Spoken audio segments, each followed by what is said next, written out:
어제는 재물에 대하여 재물을 대하는 지혜라는 제목으로 말씀을 살펴보았습니다. 재물을 의지하지 말아야 하고 또 베푸는 삶을 살아야 하며 존령의 도구로 사용해야 한다고 했습니다. 잠언에는 귀한 말씀들이 많이 나타납니다. 한 절 한 절 그것들이 굉장히 우리에게 마음에 쏙쏙 와 닿는 그런 말씀입니다. 어제의 말씀과 같은 패턴으로 악인과 선인 또는 지혜로운 자와 어리석은 자 이렇게 이런 형식으로 서로 대조를 이루면서 우리에게 교훈을 주고 있습니다. 오늘도 역시 의로운 자와 악한 자 이런 사람들을 대조하면서 말씀하고 있습니다. 또 의로운 자와 악한 자에 대해서 여러 가지로 말을 하고 있지만 오늘은 의로운 자들에 대해서 여러 가지 교훈들 중에서 의로운 자의 태도, 의로운 자의 삶의 태도에 대해서 살펴보도록 하겠습니다. 첫째로 의로운 자는 훈계를 좋아합니다. 1절 말씀입니다. 훈계받기를 좋아하는 사람은 지식을 사랑하지만 책망받기를 싫어하는 사람은 짐승같이 우둔하다. 1절에서는 훈계를 받기 좋아하는 사람과 책망받기를 싫어하는 사람을 대조하고 있습니다. 훈계받기를 좋아하는 사람은 지식을 사랑하지만 책망받기를 싫어하는 사람은 짐승과 같다 하고 말씀하고 있습니다.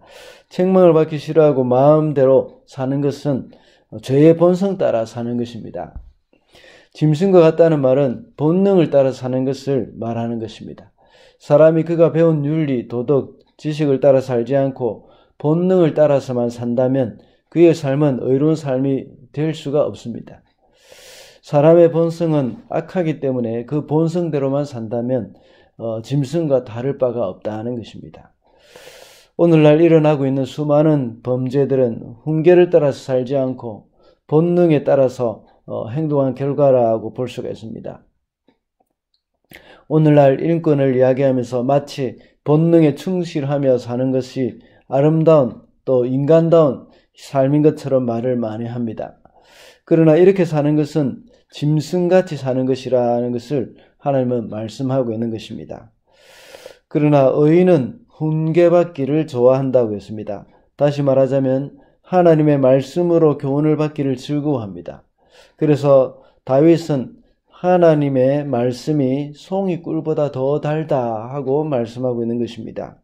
그래서 나단 선지자가 그에게 와서 훈계하면 또 그의 잘못을 지적했을 때에 다윗은 눈물을 흘리면서 깊은 회개를 했던 그런 사람이었습니다.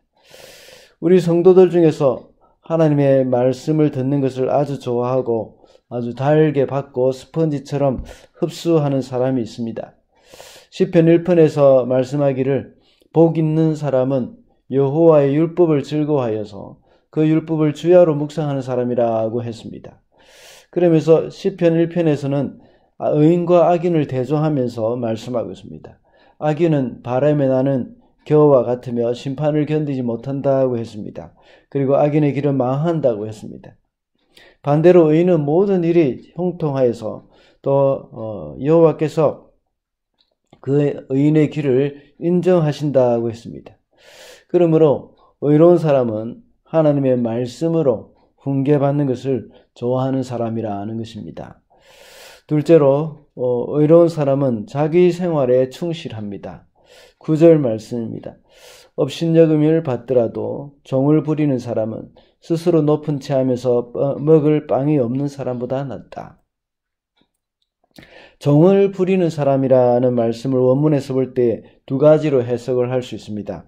하나는 자신을 섬기거나 자신을 충족시키는 사람, 이것을 이렇게 자기를 가리켜서 이렇게 말을 하는 것입니다.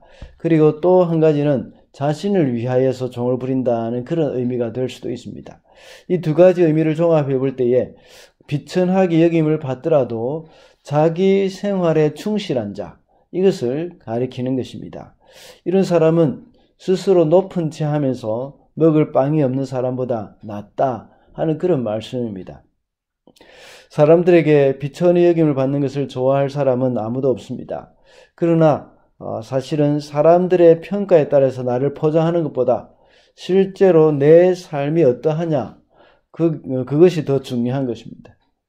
사람들이 몰라준다고 하더라도 하나님 앞에서 가치 있는 삶을 산다면 그것으로 만족하는 사람이 되어야 합니다.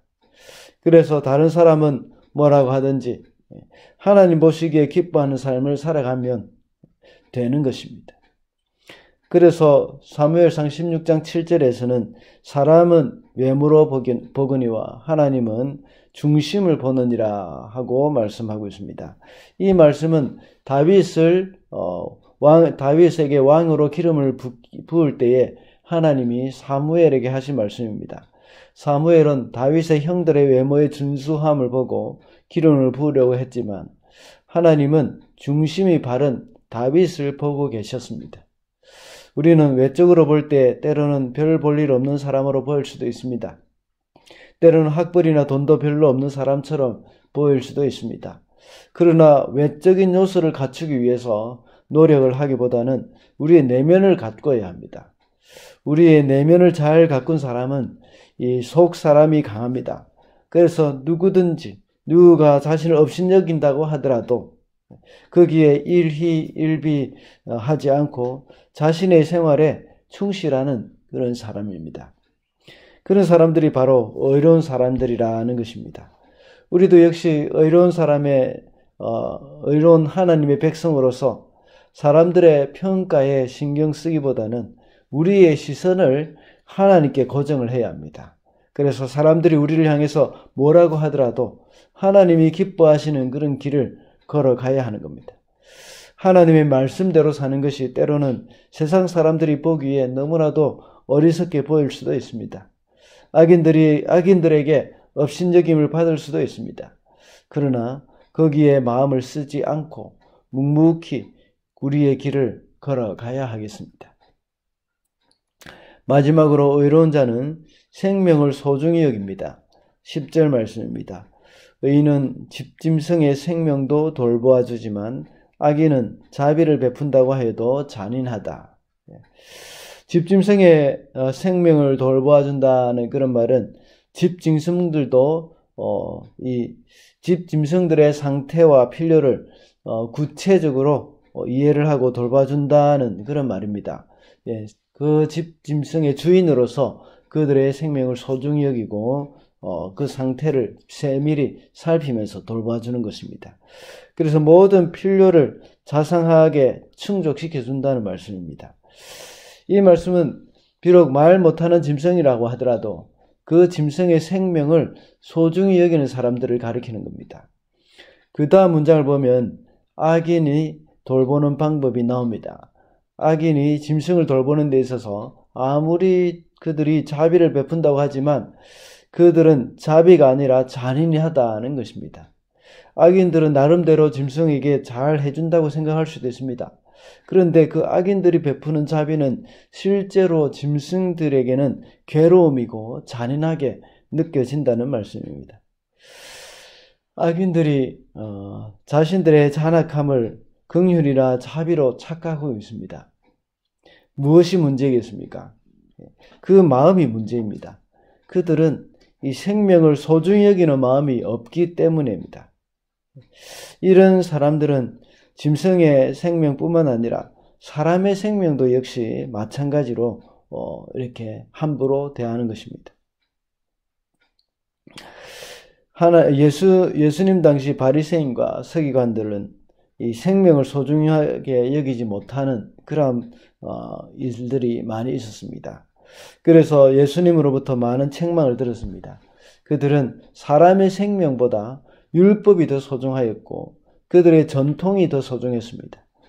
한 생명의 건짐을 받는 그러한 장면을 보면서 거기에는 관심이 없고 그들의 안식일의 규례를 범하는 것 때문에 분노했습니다. 그래서 병난 사람들이 크게 기뻐할 때에 바리새인과 서기관들은 그들과 예수님을 향해서 분노했습니다.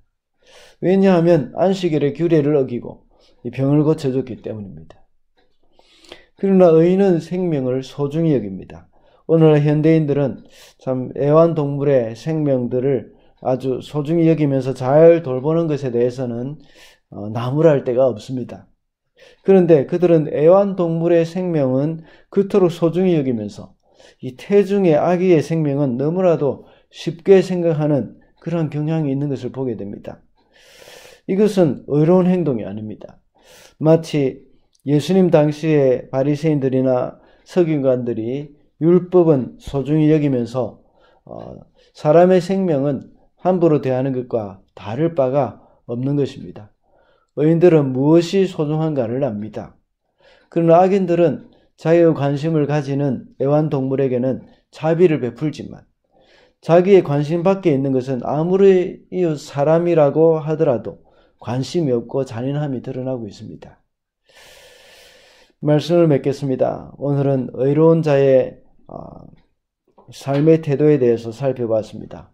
의로운 자는 훈계를 좋아하고 자기 생활에 충실하며 생명을 소중히 여긴다고 했습니다. 계속해서 코비드 록다운으로 여러 가지 어려움이 있겠지만 주님만 바라보면서 의로운 자의 삶을 살아가게 되는 저와 여러분이 되시기를 바랍니다.